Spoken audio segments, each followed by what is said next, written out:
don't want what we know out there. How a person can go from really almost nothing to becoming a millionaire by owning rental properties. He would always buy these flip houses, and I just remember thinking, this guy is crazy. Why would he buy that house? In the past decade, there's been a huge surge in the peer-to-peer short-term rental market. Become an insider. So you have to know the rules before you get the game. Every second counts. So make every second count. Welcome to the Real Estate Jam. Whether you're just beginning or the best of the best, we're glad you're here. We will share successes, failures, and strategies for the action-taking real estate investor. And now to your hosts, JD, Annabel, and Melissa. Well, guys, we're excited for another guest episode. We've got another big player in Florida, so we're definitely excited to have you today. Welcome, Christian. Can you tell us a little bit about, what you're doing right now and kind of how you got your start? Thank you. Thank you for having me. Right now, I'm in Orlando. We're in the Orlando and Tampa market, also a little bit in Detroit. We do a couple deals there. We're probably looking to expand that market, but pretty much wholesaling. That's it. I do flips every once in a while here and there, and I have some rentals, but my main business is wholesaling. Awesome. So that's, we previously met. We're in one of the same mentorships groups, so we got to talk a little bit about our businesses, and we are just transitioning really this year to focus on that wholesaling and to focus on our wholesaling goals. We do still plan to flip this year, but can you walk me through kind of how you got your start there and why you decided to go the wholesaling avenue? Yeah. So, I was a firefighter for 12 years. When the crash happened in 2008, there was a freeze and pretty much made any raises as a firefighter. My goal initially was to just be fire chief and go all the way up. And then when they did the freeze, I also got divorced at that time. And it was kind of like I needed more money, but I wasn't going to get the raises, which were in my contract, and they were guaranteed to me. And that kind of gave me a punch in the face and showed me that, hey, what you think you're going to go in that path of life of going to school and getting a job and a career and everything is like, that doesn't work anymore. And I don't even know how, but I stumbled onto Rich Dad Poor Dad, and I read that book, and it was like a switch in my head just went off, and I was like, oh my God, like that. Okay, I have a new strategy. Like I'm going to start flipping houses, and I'm going to become a millionaire because that's always been my goal, and I'm going to do it by real estate because it's not going to happen as a firefighter. So I had a little bit of a problem though. I didn't have any money. I didn't have family with money, and I didn't really know anybody with money. My family all immigrated from Colombia. So I was born in Colombia too. And we just didn't have those connections. We didn't have the money.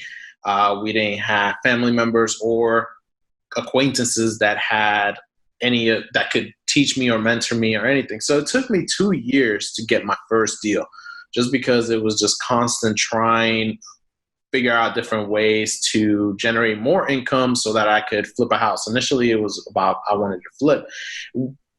Back then, this was around 2011, 2012, so YouTube was just getting started. There wasn't that much information on YouTube. There was absolutely no podcast. Wholesaling was, as a big industry, was still very, very small. Only so there wasn't a lot of information. And I stumbled onto it, and I was like, okay, so you can flip, you can wholesale, you can get properties on the contract and assign them. I'm like, that's great. But how do I get these properties? So I tried getting my real estate license. I went ahead and tried doing the retail side. And when a couple listings, realized that I absolutely despised it and did not like it at all. There's nothing worse than cold calling a for sale by owner to ask them if they want to list their house. And so I kept trying. One day I was on Craigslist and I see these, the jobs there. I was looking in the real estate section and I see this ad for like an investment realtor. And I was like, what is this? So I sent them my email and I said, hey, I'm interested in your position. Like, here's my resume. Let me know. And they emailed me back and they're like, hey, can you come in tomorrow? And when I walked in, they explained to me what they do. They're like, hey, we get properties under contract and then we resell them for a higher price and we make the difference. I'm like, so you wholesale? And they're like, yeah. I was like, oh my God, this is amazing. This is what I want to do. And they're like, I'm like, what do I have to do?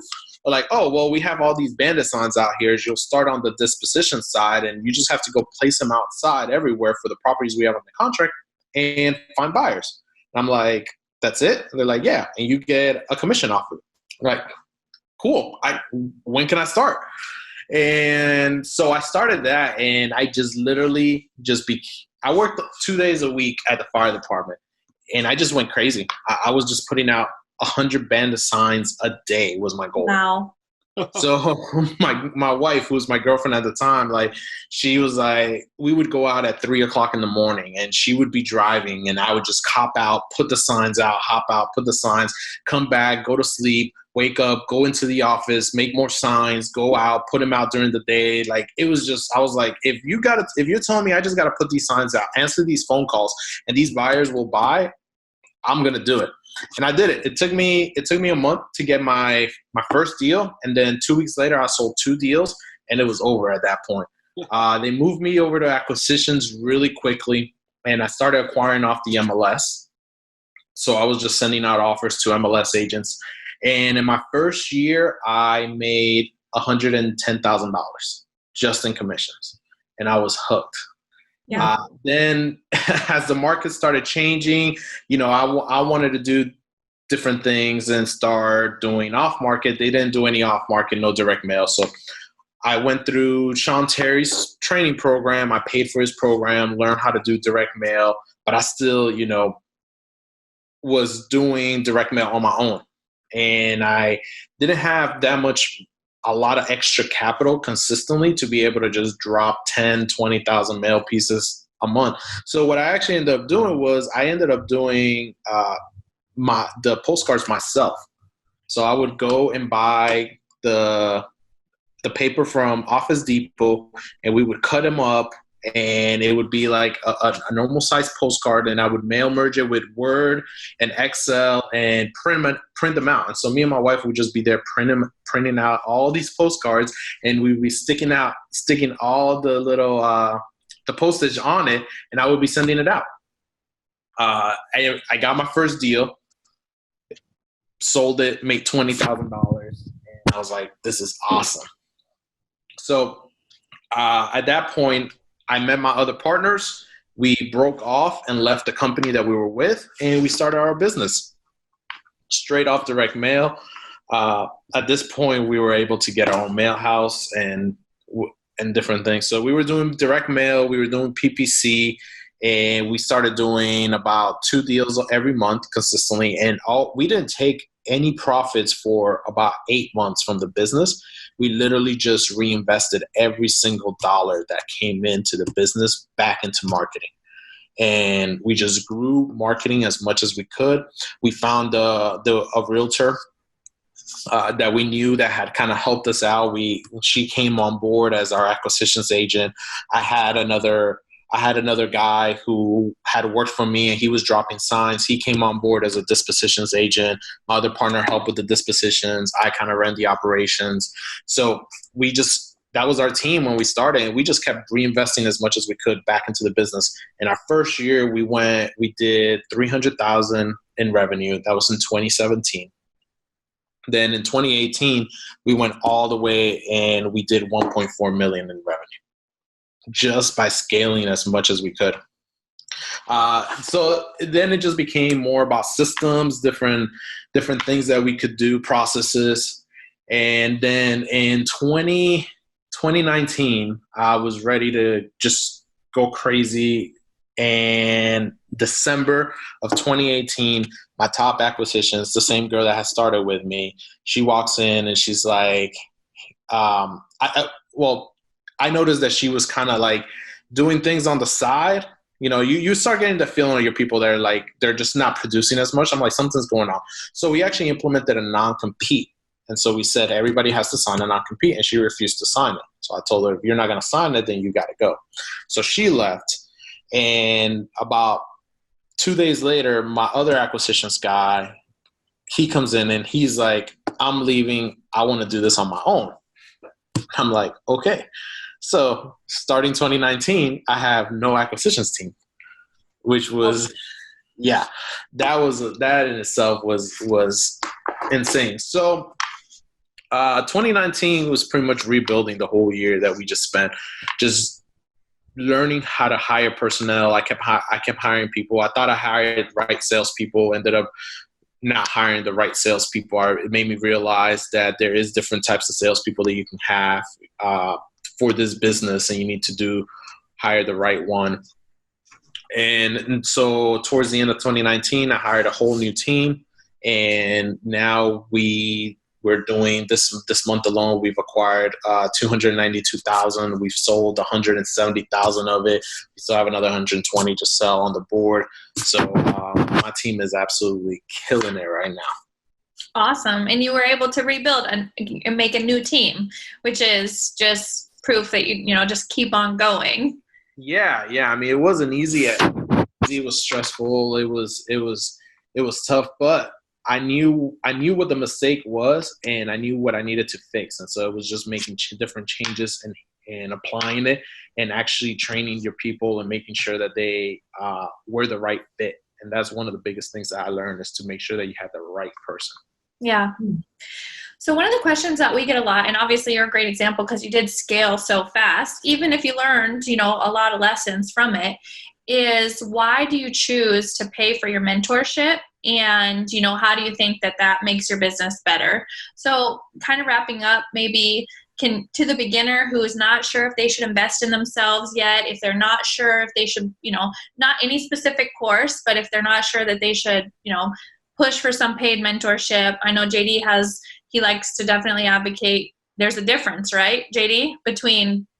Yeah, in my mind, that there is a basic level of information that you need to understand about real estate investing, about wholesaling, about all of these things that you can get for free at first from either, there's some really good books, and there's some really good websites out there that offer a ton of free information to give you that foundational level knowledge so that you understand what that paid mentorship would be talking about. If you don't know what a return on investment is, you're not ready to pay for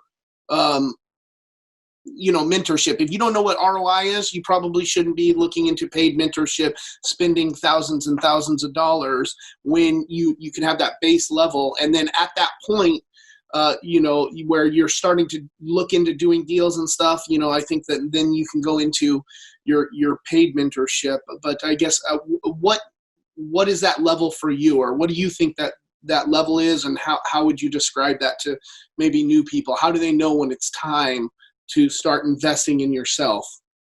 So for anybody new, I would say if you have the capital, you should invest in yourself right away.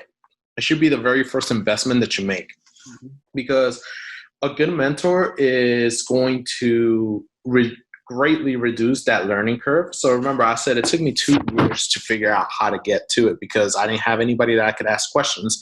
Imagine telling an older Spanish person that you want to flip a house and renovate it. Like they look at you like you're crazy, right?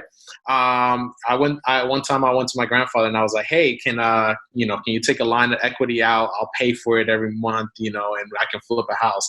He literally looked at me like I just killed his daughter. And so he was so confused. Like, you want me to get a mortgage on my house? And I was like, okay, this is a bad idea. But having a mentor, instead of 2 years, it could have very easily have been 6 months. One thing that there's so much free information out there, so much right now. But one of the biggest things that a mentorship allows you to do is actually being able to put the pieces together. Because in all this information that you get, one, you can get information overload. And, you have people that are like, do SMS, do RVM, do direct mail, do cold calling, or don't do direct mail. Direct mail's dead. Like, there's just so many different things that you can do. You just don't know where to go, where to start. And you just sit there. And if you're not able to kind of decipher all that information, you can just sit there and not do anything at all because you don't know which route to go. But a mentor is going to be able to tell you, hey, this is where you should go. Take this route, and this is the reason why. And let me show you the results. So like I have mentees, and with them, I'm like, look, you need to start with direct mail. Yes, it's more expensive, but direct mail is the most scalable one. It's the most predictable one, and it's the easiest one to get to do, because you literally do your mail house, they send it out, and you just wait for the phone calls to come in, right? As long as you know the numbers, you know how many you need to send out, and you know how many you can expect, and then you can take your conversion out. So once you know those numbers, and there's not a different component, because the other one is cold calling. So other people go and they like to start off with cold calling, but cold calling is special. Like, I don't like cold calling. That's not my personality. You have to be a specific person to be good at cold calling. And if you're not that type of person, and that's the avenue you choose, that can literally kill your entire trajectory. You're not going to go anywhere, and you're going to give up because you're like, this real estate thing doesn't work. But you chose a path that doesn't work very well for you, your personality, right? So another option you can do is, okay, you can hire people to do cold calling, but then you add a different factor. You add a human factor. Is this the right cold caller? I have my cold calling team is in the Philippines. They're all VAs, but I screen them extremely well. They have different criteria, and they're all amazing. But I've had VAs that I don't hire, or VAs that I've let go because they just don't produce the right way. But if you're just starting out, you can't afford to have somebody come in, give you all the leads, and spend money paying them on an hourly wage, and they can't convert your leads properly, or they're sending you leads that are incorrect. And that's not something you want to play with. So that's the reason why I believe a mentorship is going to tell you how to take all this information that's out there and which way to go for you to actually be successful. And another thing too is, like, when you're starting out, and if you have a question, you're like, how do I do this? Or what do I do here? Or how do I implement it? A mentor is either going to, you can ask the question, right? So a mentorship is going to give you, like, right now everybody has a Facebook group. They do live calls once a week and different things like that, where you can actually ask these questions when you're stuck. If you're just on YouTube watching these videos, who are you going to ask? You're going to ask the other guys on YouTube that are just watching the videos that have no business? Like, that's not who you want to ask. And I'm sure if you ask the person that's doing the video, they're going to be like, yeah, man, like, it's not free. Our time is not free. Once you get to a certain level, you're doing so many things. Like, I get a lot of people that ask me, hey, can I take you out to lunch? Can I take you out to coffee? And now I'm at a point where I'm like, I can't. Like, unless you're going to work that 30 minutes. Yeah. It's like, unless you're going to pay me for my time, I have a lot of other things that I'm doing. Like, I can't afford to just take 30 minutes to just tell you how to do this. Like, it's I feel bad, but I got other stuff. I got a 7-figure business that I got to run, and that's just time that takes out of my day. So that's what mentorship does. It just curves you. And then as you start getting to higher level too, like in our mastermind, we sit there and everybody's just throwing out different ideas, different things like that can save you costs. Like, the title company paying for your marketing. I'm reaching out to my title company. I'm like, hey, us too. Yeah, what y'all want to offer me right now? Because looky here, So those are different things that can help you reduce costs, or just different systems. I talked to Don, who's also in our mastermind, and I'm like, hey man, I'm having trouble with SMS. Like, it's just not converting. We sat down and he's like, I don't think this is the right platform. Switch to another platform. And that's the kind of levels once you get up and your business starts growing, now you're looking at how to reduce costs, and you want to do more for less, right? Because you don't just want to continue dropping. Like, you want to, how can I get your mail? What's the cheapest you can get your mail for? How effective can your cold calling team be? What can you do? Other marketing systems that you want to use, but how to do them correctly. And one of the best things to do is that when you're in a mastermind, everybody comes in and they just give the information to everybody. Everybody wants to help each other out grow.